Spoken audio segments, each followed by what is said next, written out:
Assalamualaikum warahmatullahi wabarakatuh. Halo sahabat dunia BNI, welcome back to my channel.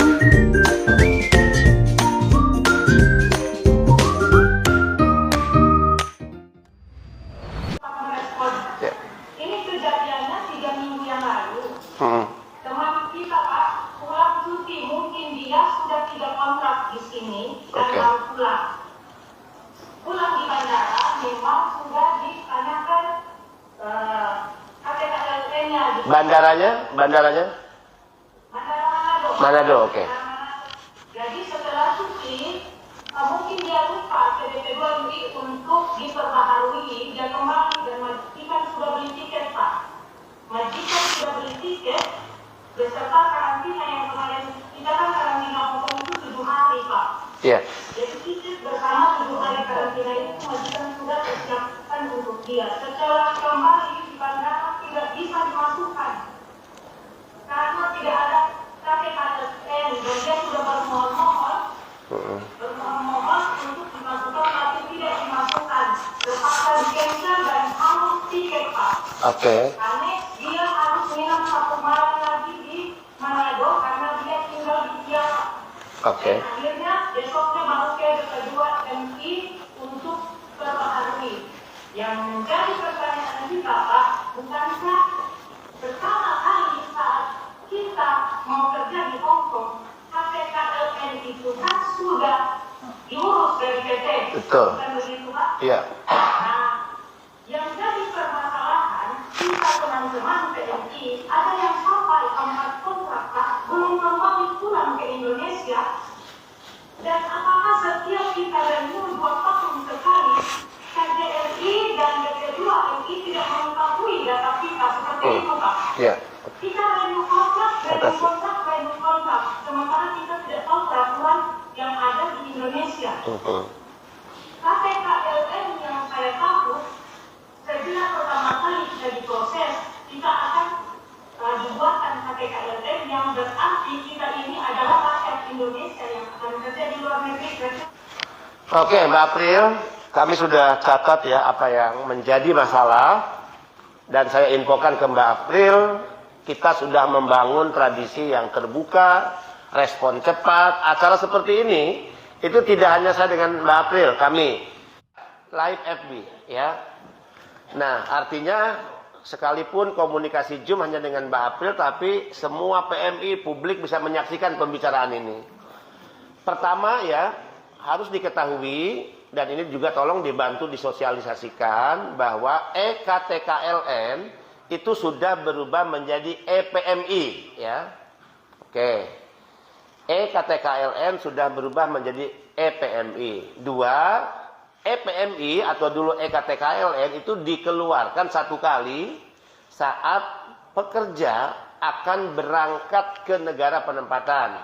Pertama ya, dikeluarkan. 3, tidak ada bentuk fisik seperti ATM gitu ya. Dan dia bisa di-print melalui aplikasi. Tidak perlu berurusan dengan BP2MI. Ya, apalagi kalau tadi ada peristiwa sampai PMI datang ke kantor BP2MI, kemudian ada transaksi pembayaran, itu udah nggak benar. Yang keempat, tidak ada pembayaran untuk ngeprint, ya, yang itu pun bahkan bisa dilakukan oleh PMI yang bersangkutan dimanapun dia berada, ya, gitu ya. Itu bisa diprint melalui aplikasi, ditunjukkan pada petugas misalnya, ya, bahwa benar kami adalah pekerja yang resmi. Untuk yang cuti, tidak ada kewajiban. Ya, tidak ada kewajiban. Apalagi harus membayar. Nanti pulang lagi, membayar lagi. Tidak ada. Sehingga, apa yang disampaikan Mbak April, jelas ini menjadi concern kami untuk segera kami tindak lanjuti. Dan jika benar ada pungutan, itu jelas dikategorikan pungli. Saya sering menyebutnya itu kejahatan. Ya, dan kita tidak akan mentolerir bentuk kejahatan apapun termasuk pungli. Apalagi jika dilakukan pada PMI. Itu penindasan. Ya.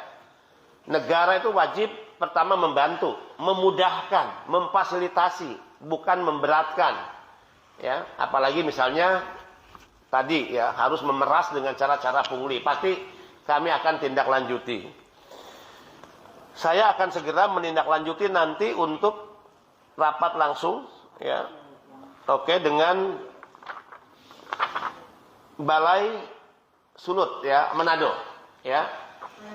Saya akan minta semua dikumpulkan seluruh staf ya. Nanti dibantu teman kita yang sempat mengalami peristiwa tadi itu tanggal minimal, kalau tidak sebut namanya, tanggalnya ya. Tanggalnya, kapan itu peristiwanya, jam berapa, pasti akan terdetek petugasnya siapa, gitu kan? Nah, saya yakinkan saya akan mengambil tindakan tegas ya.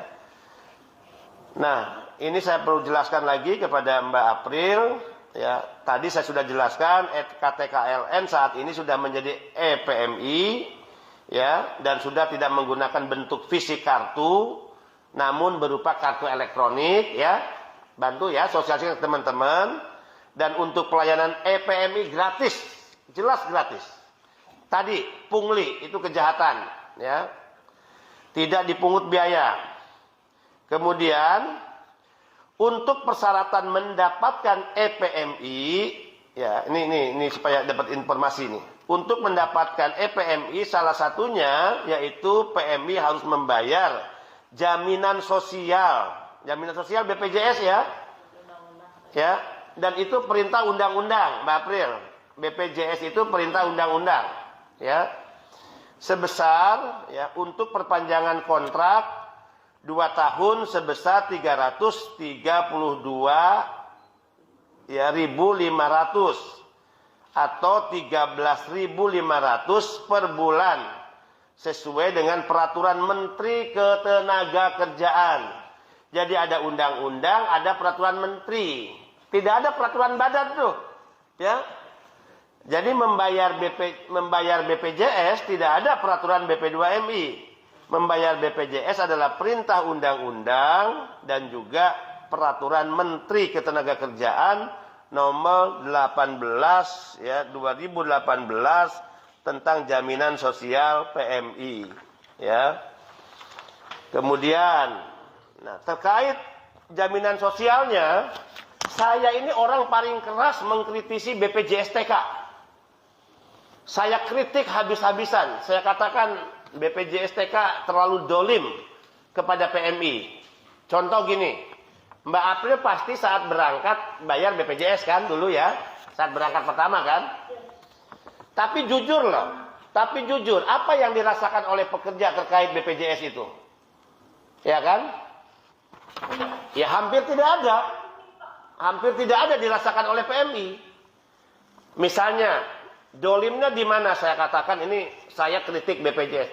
Bagaimana Anda menerima uang dari PMI, tapi saat PMI sakit, kok dia harus pulang ke tanah air dulu? Ini nggak benar, saya katakan. Harusnya kalau tidak ada perwakilan BPJS di negara penempatan, biarkan PMI berobat katakan di Hong Kong, bukti-bukti biaya yang dia keluarkan dirembes dan dibayar oleh pihak asuransi. Masa saya bilang kalau Mbak April contoh, masa Mbak April sakit, mungkin biaya sakitnya 1-2 juta. Terus harus kembali ke Indonesia, berapa uang tiket yang dikeluarkan? Ini kan udah nggak benar sistem ini. Nah, sistem ini saya kritisi habis-habisan bahkan di rapat dengan pendapat dengan DPR. Sehingga saya katakan ke BPJS, saya tidak menghimbau. Ya kalau PMI yang perpanjangan kontrak nggak mau bayar lagi BPJS, jangan salahkan, saya katakan. Karena bagi mereka mungkin tidak ada manfaatnya. Jadi KTKLN atau EPMI untuk yang perpanjangan, Mbak April, itu sifatnya hanya himbauan. Hanya himbauan, tidak wajib. Yang wajib itu adalah pertama. Ya, pertama saat dia bekerja sebagai pekerja pertama berangkat ke luar negeri. Dan itu pun tidak berbayar, tidak dalam bentuk fisik lagi, cukup itu di print melalui aplikasi, ya. Thanks for watching and see you next video. Wassalamualaikum warahmatullahi wabarakatuh. Bye bye.